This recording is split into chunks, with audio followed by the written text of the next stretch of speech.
Hello everybody! Syempre naman, gusto kong i-share sa inyo itong memories na to kasi eto yung first time kong magta-travel na kasama yung best friend ko. Bukod pa doon, syempre kasama yung mga mommies namin. And for sure, eto yung pinaka-memorable na travel namin.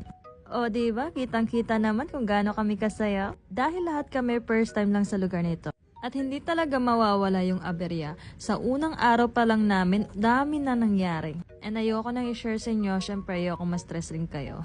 Halos gabi na rin kami nakarating sa hotel namin, gaya nga na sinabi ko, maraming nangyari kaya inaabot kami ng gabi. Dahil lobat yung mga phone namin, hindi na kami nakakuha ng mga ibang video. So ayun, pagdating namin ng hotel, lumabas kami tapos kumain and then ayun, nagpahinga na kami. Para makapag-plan sa aming gala for tomorrow.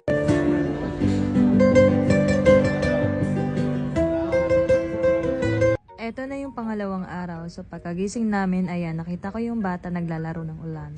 Dahil maaga kami nagising, mga 8 na yan, naglalakad na kami papunta sa city kasi may gala kami. Dahil nung pauwi kami ng gabi sa hotel namin, may nadaanan kami small shops para sa mga tour package. So ayan, nag-book kami para naman mapuntahan namin yung mga lugar na pinupuntahan ng mga turista. Nagmamadali na kami yan kasi ang usapan dapat 8:30 nandun na kami. Pero anong oras na yan? Siyempre, Filipino time tayo. So, dito kami nag-book ng aming tour plans. At kung katulad namin na first time lang din, so ito yung may re-recommend ko sa inyo kasi sobrang mura instead na mag-book kayo through online. So, yung pinili namin yung Casbegi Ananuri. So, 70 gel lang siya. Sobrang mura. Take note guys ha, whole day yung tours na yan. So, ito yung first stop namin. Kung saan makikita nyo yung pinakamalawak na river nila dito. For sure, nakikita nyo na yan sa reels nyo. Medyo hindi siya clear ngayon kasi foggy and then malamig talaga siya. Tamo, ganyan pa yung suot ko. Yung totoo niyan, sobrang lamig na lamig ako, tinitiis ko na lang. At ang daming mga turista rin talaga. So, eto yung second stop namin. At sila yung grupo namin, nakasabay namin sa van. Habang busy sila, nagdi-discuss about sa history ng Georgia. And then kami naman dito sa huli na walang ginawa kundi panay ang picture. Kaya wala ako ma-share sa inyo kung ano yung dahilan bakit tinarayo to ng mga turista. Pero isa lang masasabi ko, ang ganda talaga. Lalo na sa personal, grabe. Feeling ko nga nasa Switzerland ako eh. Plus yung weather nila na malamig. What we have, nearby from entrance there is writing.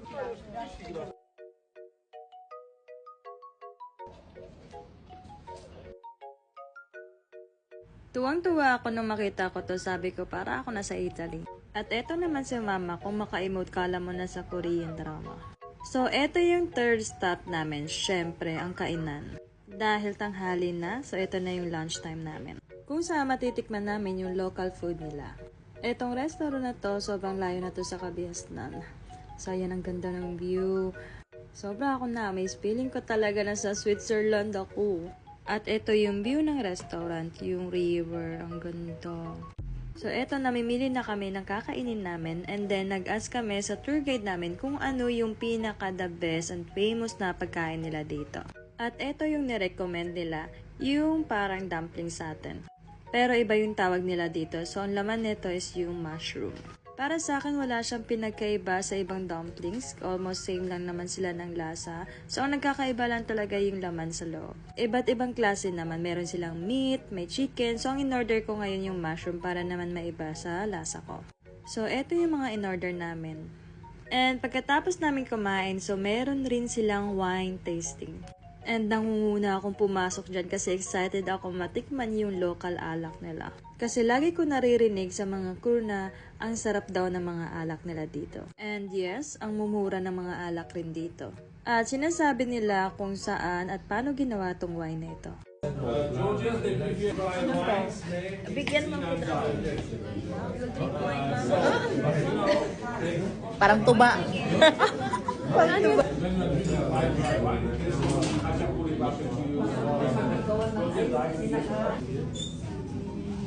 This one is homemade.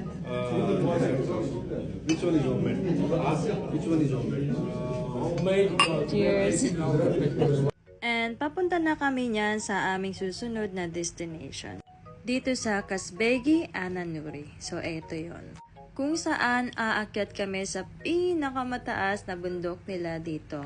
Don't worry, hindi kami maglalakad dito dahil merong sasakyan papunta roon. Ayan, tumatalon ako dyan kasi na-amaze ako sa view. At kung pupunta kayo dito, make sure na may dala kayong jacket kasi sobrang lamig dito. Buti na lang may dala si mama kaya ayan may ginamit ako. So eto yung sasakyan na gagamitin namin papunta sa bundok na iyon. At sabi nila kapag naglakad ka papunta ron, aabutin ka ng 1 linggo. So dahil inayos na ng government nila, so ayan 15 minutes lang bago kami makarating sa tuktok na iyon.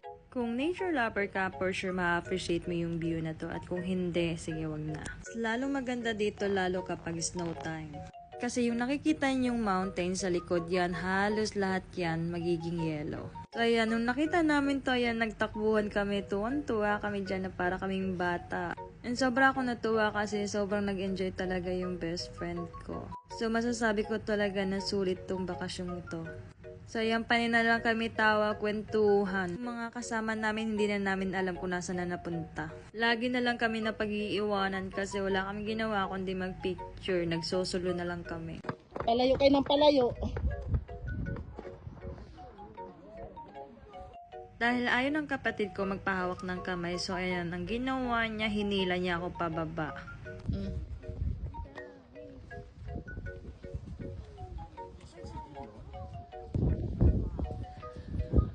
If weather will be suitable, I don't know, it will not be rain. If it will be sunny day, they will have paragliding service. We'll see, so.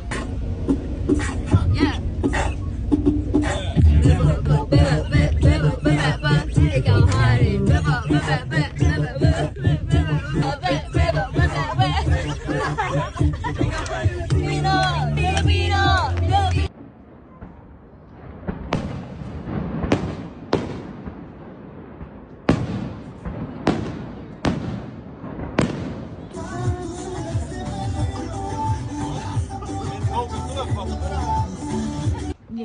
Ayan, video girl.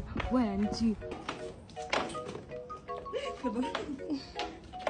Ganda. Ganyo. Ang mga tiyan. Ang mga tiyan, litan. Chan. Ang gaganda. Picture kami twinning. Yeah. Let's go, guys. Ba? Attitude ka ha? Attitude. Let's go. Okay, go. Yan. Wait. Yan. Let's go here because we already went down. Para pang dong. Heyo. Go. Maganda.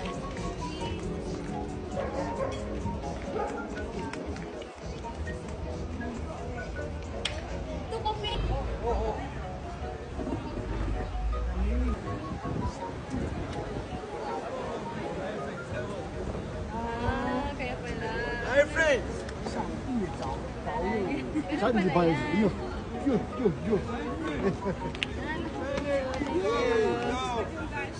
know you 5 code.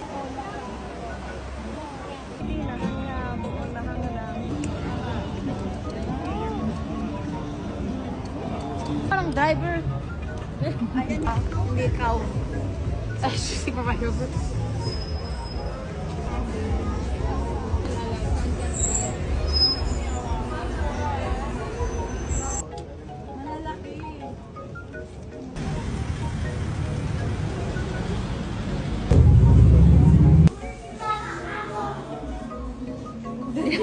Then it's moving. Boom! Saya ko sa budong-budong.